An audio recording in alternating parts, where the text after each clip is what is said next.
after a great win, I'm not all that good, and after a bad loss, I'm not all. The chairs were still warm.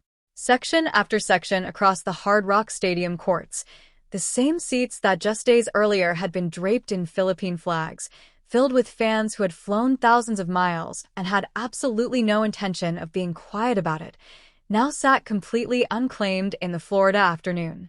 March 24th, 2026. Alex Eala had exited the 2026 Miami Open, and the atmosphere had exited right along with her.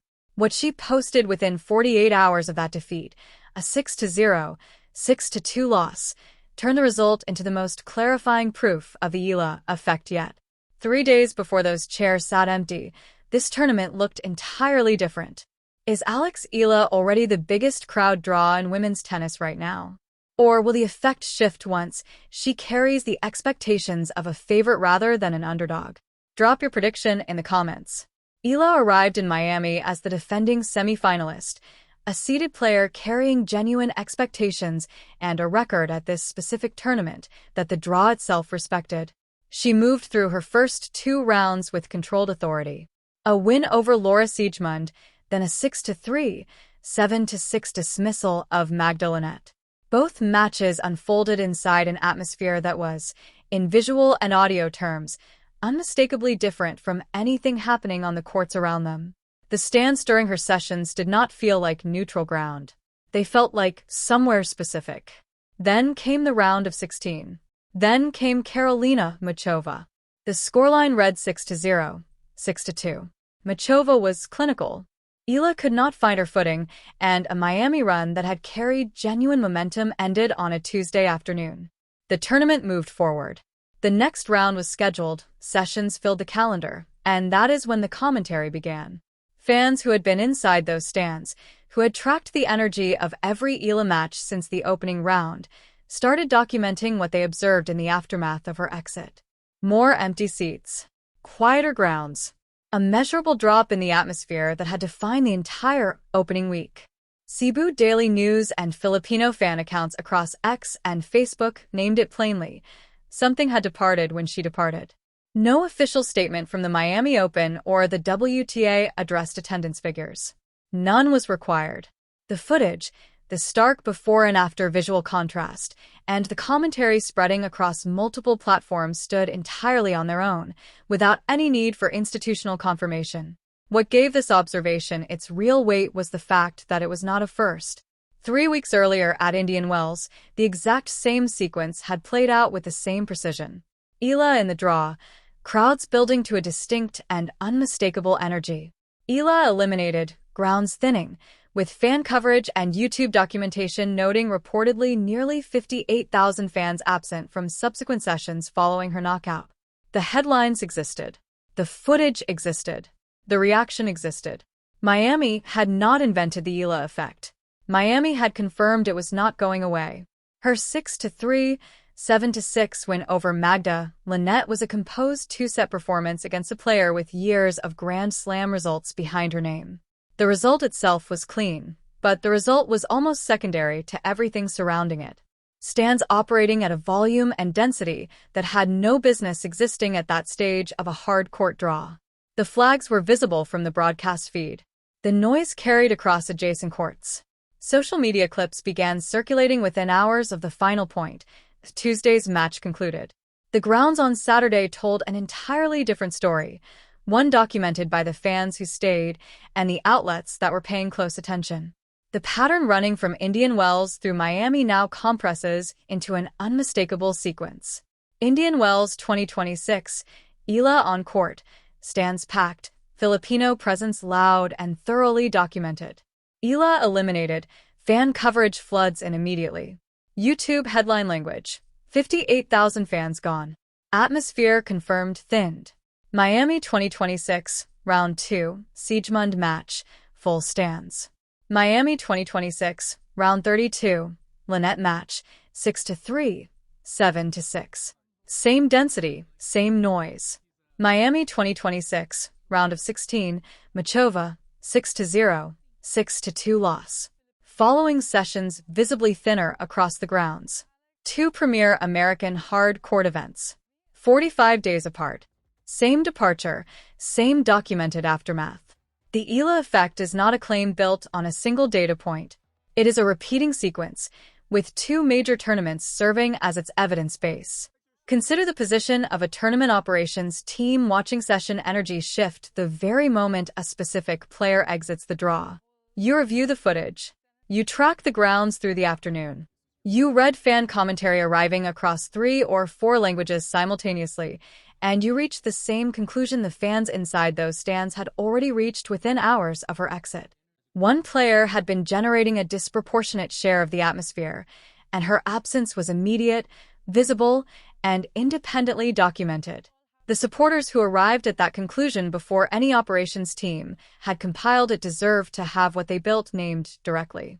The fans who purchased flights before the draw was even published, who turned South Florida courts into something that felt specific to one community and impossible to ignore. They did not simply create noise. They created proof. The Eala effect is theirs.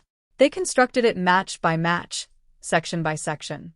And every empty chair after March 24th was a reflection of what they had built long before Miami's sessions ever began. Then Eala posted. Within 48 hours of a 6-0, 6-2 defeat, the kind of result that pushes most players toward guarded, minimal press answers, she went directly to social media. Not about the loss. Not about Machova. About Miami. I can confirm Miami's still the best. I'll always have a special place in my heart for this tournament. That sentence does not belong to a player performing gratitude for an audience. It belongs to someone who genuinely felt what those stands gave her and sent it back in exactly the same register it arrived. The effect runs in both directions. That post is its clearest evidence yet. Paul Annacone has spent 30 years inside professional tennis at its highest operating level. He coached Pete Sampras through the final chapter of his Grand Slam era, a run that concluded with 14 major titles. He worked alongside Roger Federer's team during a period when Federer's every competitive decision was scrutinized by the entire sport. He built his credibility not by winning tournaments himself, but by identifying the qualities that allow others to, and by recognizing the fundamental difference between a player who is technically excellent and one who genuinely moves a room. Earlier in the 2026 season, Annacone offered an observation about Eala that, placed beside the footage from Hard Rock Stadium, reads less like a compliment and more like a structural diagnosis. She's got a smile that lights up a room, too, you know. She's got a smile that lights up a room. And she kind of did it with a lot of grace. He said simply, she did it with a lot of grace and humility. What Annacone was naming, the quality that changes the temperature of a space the moment a person enters it, is precisely the quality that makes a tournament feel different when she steps onto the court. Fans do not organize international travel, coordinate flag arrivals, and fill sections to capacity because a player has favorable breakpoint conversion numbers. They do it because they feel something when that player is present. Annacone identified the thing they feel. The empty chairs at Miami were what the grounds registered when that thing was no longer there. What Indian Wells and Miami together are signaling carries implications for every WTA event remaining on the 2026 calendar. The Philippine fanbase has now run a live, unplanned experiment across 2 consecutive major American hard court events, and the results are thoroughly documented. A passionate, internationally mobile community attached to a single ascending player can functionally alter session attendance and grounds energy at premier tournaments. Not through ticket subsidies or promotional campaigns. Through genuine, unconditional investment in one competitor's presence. The signs of this were visible from the very first time those crowds assembled for her. The empty seats at Miami were not a surprise to anyone who had been watching Indian Wells. In retrospect, the pattern was always building steadily toward this confirmation. The only variable was how many events would be required before the documentation became truly undeniable. The clay season is the next test. Stuttgart. Madrid. Roland Garros in late May. Each of those tournaments is about to encounter what the 2 American hard court events learned on their own separate timelines. An Eala entry in the draw does not simply mean a seeded competitor. It means a pre-sold atmospheric condition that no other current name on the WTA Tour consistently replicates at this scale. Whether the effect holds on European red clay, At a surface where the tactical demands shift considerably and the physical conditions present an entirely different kind of challenge, is the question that defines the next 4 months of this story. The answer will either extend the documented pattern across 3 continents, or reveal the boundaries of its reach. Either way, the observation is now live and scheduled. 6-0, 6-2. Not one set taken. For games collected across both sets combined against Machova on that Tuesday afternoon, Eala had no answers. It was a complete and efficient defeat, and she addressed it in post-match comments with a directness that took absolutely no shortcuts. "I'm still really happy about this week. I'm not all that bad." And so she had to look at it objectively. 48 hours later, she was publicly reaffirming her love for the tournament.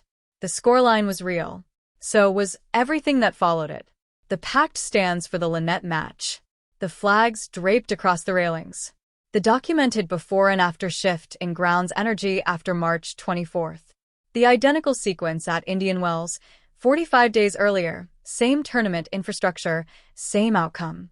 And then, within 48 hours of a 6-0, 6-2 defeat, the words, "I'll always have a special place in my heart for this tournament."